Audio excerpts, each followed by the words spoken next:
Section 2.2. So in Section 2.1, we worked really hard with the limits. And you will work several of them on your homework with limits. And you will have to do it on the test at least once with a limit. So it's a very valuable idea. The reality is that a lot of things where we get shortcuts in mathematics are because somebody did enough limits of something along the way to realize that there was a pattern in the outcome, right? They did something the long way enough times to say, it always looks like this. Does that always happen? And then when the answer is yes, we get shortcuts that we're all super grateful for, okay? So instead of being mad that you have to do limits, be super grateful that somebody else did lots and lots of them so that you now have some shortcuts that you get to learn as well.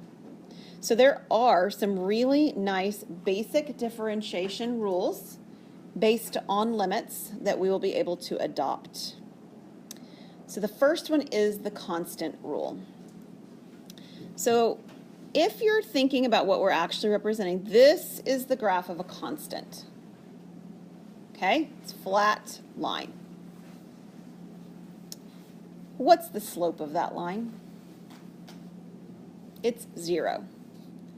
So anytime you are finding the slope of a constant or the derivative of a constant, it's 0. No limits needed for that one to describe it. I'm going to describe these from a graphical standpoint. The next one is the power rule. If you were to ask my husband, it's been like 20 years since he was in calculus, a little bit more. The power rule, I think, is the only thing that he remembers from calculus. The only thing. Isn't that crazy? After that long, this is the one he remembers.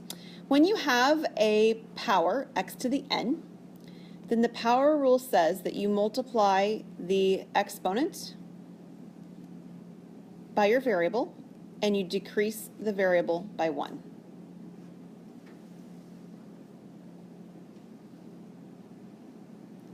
So if you had an x to the 4th, it would become 4x cubed, because the power comes down, and we decrease the power by 1. The constant multiplier rule, we've seen this rule in place with limits already. Yes, Eric? Is that a multiplier or is that an x? That is x. Yeah, I will always use dots or parentheses when I want to use multiplication as a symbol. I won't ever use x as a multiplication symbol. Good question. All right, so we've seen the constant multiplier rule already with limits. We've said if there's a number being multiplied by a limit, we can just pull it out and ignore it for now, and we can do all the limit stuff, and then we can multiply it at the end, right? We did that. It happened on your test with the number 1/4, right? That was multiplied by the sine x over x. So we can do the same thing with derivatives. We can pull the constant out. It's irrelevant. Not irrelevant, but it's not affecting the derivative process. And we can take the derivative of the other piece. So I gave you an example here just a moment ago where I said, what if f of x was x to the 4th? And I said, oh, look, it would just, become 4x cubed, right? 4 would come down, I decrease the x by 1. Well, the same thing can happen down here if I have it multiplied by something. So let's say that there's a 7 here, and then it's x to the 4th. Well, the x to the 4th is still 4x cubed. So, that's a derivative. There we go. That 4x cubed means that the 4 and the 7 can be multiplied.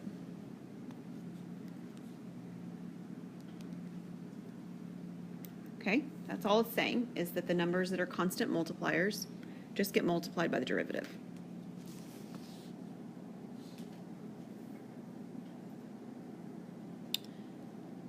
Okay, a couple more. Sum and difference rules.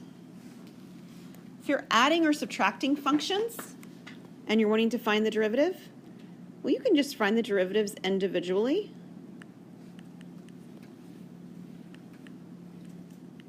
And then add or subtract the results. It's kind of like everything that you wish and would want to be true is happening for today. It won't on Thursday.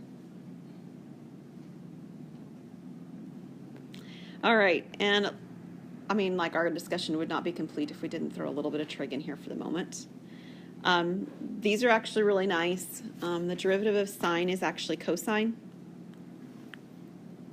And the derivative of cosine is negative sine.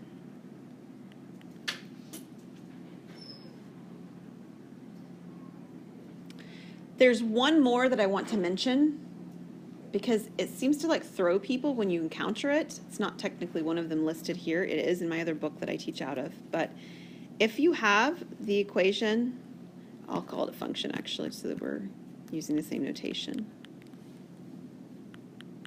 of a line. What's the slope of a line? What's the slope of this line? It's m. And remember, derivatives are just slopes. So the derivative of a line is just m. So if you've already got what's called a constant here, right, a constant multiplier, right, that mx, it's just m because the slope of mx is m. And the b at the end is a constant, like the first rule over here. So it's 0, doesn't get affected, but it's because it's a line. The slope of a line is a constant. Let's do 2 examples super fast, and then we'll stop for today. Y equals x to the 7th. What is the derivative of y equals x to the 7th, knowing what you know now? 7x to the 6th. And there's no limits. I mean, please understand, they're there. You're just not having to work them out in that way because somebody else did. On this one, try to stick with the same letter, especially in WebAssign. If you change the variables, they're going to fuss at you. They're not going to give you your answers right. If you change them on me, I'll change them back, but I won't take off for them. Pi cosine t. Pi is a number, right? So the pi will stay put because the constant multiplier rule. What's the derivative of cosine? Negative sine. So we want to be careful. If you want to put in negative sine, make sure you put a parenthesis here. Otherwise, it's going to look like pi minus sine, which is not what you mean. Or pull the negative in front of the pi. Either of those are acceptable ways to rewrite this so that it's correct. And we will pick up with more examples of this next time.